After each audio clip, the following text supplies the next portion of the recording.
그러므로 훌륭하게 자란 어른이 됩시다. 처음 그리스도에 대해 배우던 때로 되돌아가서는 안 됩니다. 그때는 죽음에 이르게 하는 행위에서 막 돌아서서 회개하던 때이며 하나님에 대한 신앙의 기초를 닦던 때였습니다. 세례와 안수와 죽은 자의 부활과 영원한 심판에 관한 기초를 다시 닦지는 마십시오.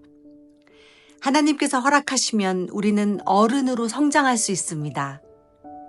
변화된 새 생활로 다시 돌아오지 못하는 사람들도 있습니다. 그들은 한때 하나님의 빛 가운데 살았고 하늘의 은사를 맛보며 성령을 경험한 사람들이었습니다. 하나님의 선한 말씀과 앞으로 올 새로운 세상의 능력도 받았습니다. 그런데 그들이 그리스도를 떠나버렸습니다. 이들을 다시 돌이킬 수 있는 방법은 없습니다. 왜냐하면 그들은 하나님의 아들을 다시 십자가에 못 박고 사람들 앞에서 욕되게 했기 때문입니다. 어떤 사람들은 많은 비를 흡수하는 땅과 같습니다. 그런 땅은 좋은 열매를 맺어 하나님께 복을 받습니다. 반면 가시와 엉겅퀴가 많이 자라나 쓸모없는 땅과 같은 사람들도 있습니다. 그런 땅은 저주를 받으며 불에 태워질 것입니다.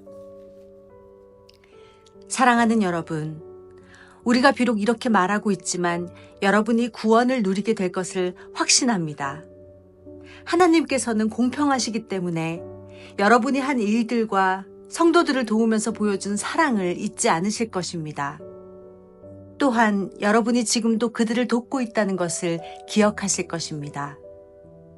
우리가 바라는 것은 여러분이 앞으로도 이와 동일한 부지런함을 보여주어 여러분이 가지고 있는 소망을 끝까지 확신하는 것입니다. 게으름 피우지 마십시오. 믿음과 인내를 가지고 나아가면 하나님께서 약속하신 것을 받게 될 것입니다. 하나님께서는 아브라함에게 약속하셨습니다. 하나님보다 더 위대한 분은 없으므로 하나님께서 자기 이름으로 그에게 맹세하시며 말씀하셨습니다. 내가 반드시 너에게 복을 주고 내 자손을 번성하게 하겠다. 아브라함은 인내를 가지고 이 약속을 기다렸고 마침내 그 약속을 받았습니다. 사람들은 보통 자기보다 위대한 사람의 이름을 대며 맹세합니다. 그래서 자기가 말한 것이 사실임을 확증하고 더 이상 논쟁이 계속되지 않도록 합니다. 하나님께서도 자신의 약속이 사실임을 증명하고 싶으셨습니다. 하나님께서는 자신의 약속을 받을 자들에게 이것을 확실히 나타내셨습니다. 그리고 자신의 계획이 변하지 않는다는 것을 그들에게 알리시려고 맹세로 그것을 보증하셨습니다. 하나님께서는 결코 거짓으로 약속하지 않으시며 거짓 맹세도 하지 않으십니다. 변하지 않는 이 두 사실은 하나님께 피난처를 구하는 우리들에게 용기를 주며 우리가 받은 소망을 붙들 수 있는 힘을 줍니다. 우리가 가진 소망은 영혼의 닷처럼 안전하고 튼튼하여 그 소망을 통해 하늘 지성소의 커튼을 열고 그 안에 들어가게 합니다. 예수님께서 우리보다 앞서 그리고 우리를 위하여 먼저 그곳에 들어가셨습니다. 예수님께서는 멜기세덱의 계통을 따른 영원한 대제사장이 되셨습니다.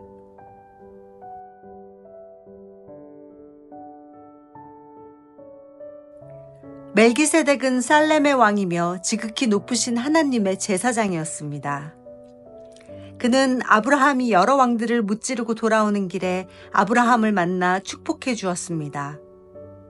아브라함은 전쟁에서 빼앗아온 물건 중에서 10분의 1을 멜기세덱에게 주었습니다. 멜기세덱은 정의의 왕이라는 뜻이며 살렘의 왕은 평화의 왕이라는 뜻입니다. 그의 아버지와 어머니가 누구인지는 아무도 모릅니다. 그의 고향이 어디인지 아는 사람도 없으며 그가 태어난 날과 죽은 날이 언제인지도 알지 못합니다. 그는 마치 하나님의 아들같이 영원한 제사장으로 있는 자입니다. 그가 얼마나 위대한 사람이었는지 생각해 보십시오. 우리 조상 아브라함은 전쟁에서 이겨 얻은 물건 중 10분의 1을 그에게 주었습니다. 제사장이 된 레위 사람들은 율법에 따라 백성으로부터 10분의 1을 받을 수 있게 되어 있습니다. 제사장들과 백성 모두 아브라함의 자손이지만 제사장은 자기 백성으로부터 10분의 1을 받았습니다. 멜기세덱은 레위 지파도 아니었는데 아브라함으로부터 10분의 1을 받았습니다. 그리고 하나님의 약속을 받은 아브라함을 축복해 주었습니다. 높은 사람이 낮은 사람을 축복해 줄 수 있다는 사실은 여러분도 알고 있을 것입니다. 제사장들도 10분의 1을 받지만 그들도 결국 죽을 인간에 불과합니다. 그러나 아브라함으로부터 10분의 1을 받은 멜기세덱은 성경이 말한 대로 영원히 살아 있습니다. 또한 백성들로부터 10분의 1을 받았던 레위 지파도 아브라함을 통해 멜기세덱에게 10분의 1을 바쳤다고 말할 수 있습니다. 왜냐하면 아브라함이 멜기세덱을 만났을 때 레위는 아직 태어나지 않았고 아브라함의 몸속에 있었기 때문입니다. 이스라엘 백성들은 레위 지파의 제사장 직분을 통해 율법을 받았습니다. 그러나 제사장 직분을 받았다고 해서 그들이 영적으로 완전해질 수는 없었습니다. 따라서 또 다른 제사장, 즉 아론의 계통이 아닌 멜기세덱의 계통을 따른 제사장이 필요했던 것입니다. 제사장 제도가 바뀌어야 한다면 율법도 바뀌어야 할 것입니다. 우리는 지금 그리스도에 대해서 말하고 있습니다. 그리스도는 레위 지파가 아닌 다른 지파의 사람이었는데 그 지파에서 나온 사람들 중 제단에서 제사장으로 섬긴 사람은 한 명도 없습니다. 우리 주님께서 유다 지파에 속했다는 사실은 분명합니다. 모세가 이 지파에 대해 말할 때에 제사장 직분이라는 것을 한 번도 말한 적이 없었습니다. 멜기세덱과 같은 또 다른 제사장이 오신 것을 보면 이제 더 분명해지는 것 같습니다. 그분은 인간의 법과 규칙에 따라 제사장이 되신 것도 아니고 영원한 생명의 능력으로 제사장이 되셨습니다. 성경에 그분에 대해 이렇게 기록되어 있습니다. 너는 멜기세덱의 계통을 따른 영원한 제사장이다. 옛 계명은 약하고 쓸모가 없으므로 이제 폐지되었습니다. 모세의 율법으로는 아무것도 완전하게 할 수 없습니다. 그러나 이제 우리는 더 나은 소망을 받았고 이 소망을 통해 하나님께 가까이 나아갈 수 있습니다. 예수님을 대제사장으로 세우실 때 하나님께서 맹세하셨습니다. 다른 사람들이 제사장이 될 때에는 그런 맹세를 하지 않으셨습니다. 그러나 그리스도는 하나님의 맹세로 제사장이 되셨습니다. 주님께서 너는 영원한 제사장이다 라고 약속하셨으니 그 마음을 결코 바꾸지 않을 것이다. 예수님께서 하나님과 그의 백성 사이에 더 좋은 약속의 보증이 되셨다는 뜻입니다. 제사장들이 죽으면 제사장의 일을 더 이상 할 수 없기 때문에 제사장의 숫자가 많을 수밖에 없었습니다. 그러나 예수님께서는 영원히 살아계시기 때문에 결코 제사장의 일을 쉬지 않으실 것입니다. 그러므로 예수님은 자기를 통해 하나님께 나아오는 자들을 완전히 구원하실 수 있습니다. 예수님은 항상 살아계셔서 하나님께 나아오는 자들을 돕고 계시기 때문입니다. 예수님이야말로 우리에게 진정으로 필요한 대제사장이십니다.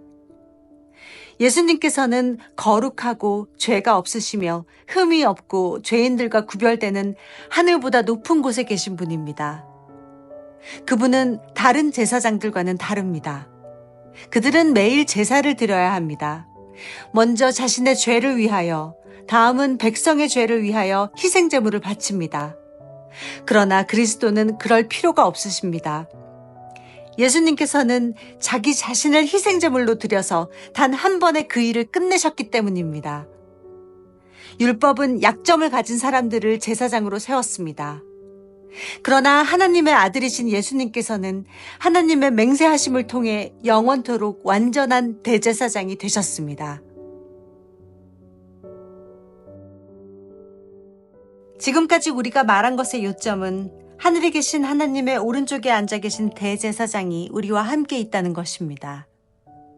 우리의 대제사장은 지극히 거룩한 곳인 성소에서 섬기고 계십니다. 그곳은 사람이 세운 곳이 아니라 하나님께서 세우신 거룩한 장막이요 참성막입니다. 모든 대제사장은 하나님께 예물과 제사를 드리는 일을 맡고 있습니다. 따라서 우리의 대제사장도 하나님께 무엇인가를 드려야 했습니다. 예수님께서 이 세상에 계셨다면 제사장이 되시지 못했을 것입니다. 그것은 이미 세상에는 율법을 따라 하나님께 예물을 드릴 제사장들이 있기 때문입니다. 그들이 섬기는 성소는 하늘에 있는 성소의 모형과 그림자에 불과합니다. 모세가 성막을 지을 때 하나님께서는 너는 모든 것을 내가 산에서 내게 보여준 대로 주위에서 짓도록 하여라 하고 지시하셨습니다. 그러나 예수님께서 맡으신 제사장의 직분은 다른 제사장들의 일들보다 훨씬 더 큽니다. 마찬가지로 하나님께서 예수님을 통해 그의 백성에게 주신 언약도 옛 언약보다 훨씬 좋은 것입니다. 이 새 언약은 더 좋은 약속에 근거하고 있습니다. 만일 첫 번째 언약에 아무 문제가 없다면 두 번째 언약이 필요 없을 것입니다. 그러나 하나님께서는 백성들의 잘못을 아시고 다음과 같이 말씀하셨습니다.